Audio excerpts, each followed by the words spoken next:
course, here in Spin Alley in the post-debate wake. You can see equal numbers of blue and red signs, but we want to go from Spin Alley to Washington, D.C., and that's where syndicated columnist Charles Krauthammer is live. Charles, your thoughts on tonight?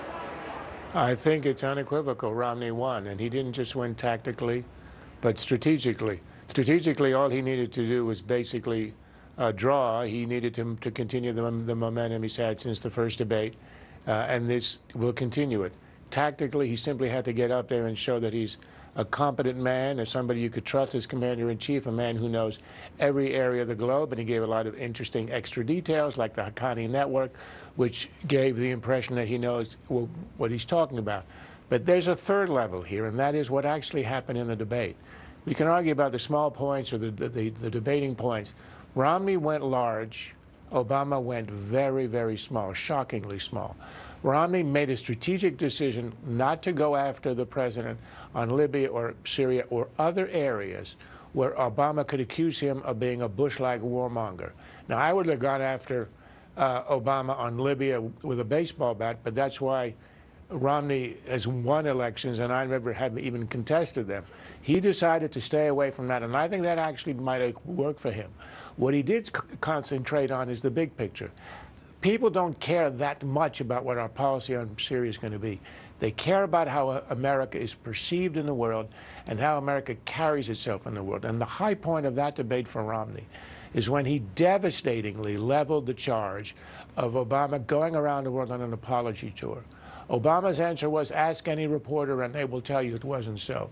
It's about the weakest answer and you can get. And Romney's response was to say, to quote Obama saying that we dictate to other nations, and Romney said, we do not dictate to other nations, we liberate them.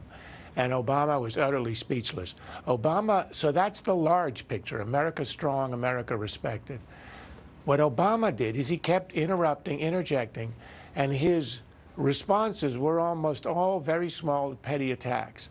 The lowest was when he's talking about sanctions on their own. When I was working on sanctions, you were investing in a company in China.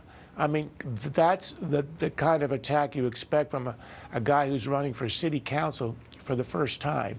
That's not what you expect from a president. A personal attack about an investment when you're talking about Iran.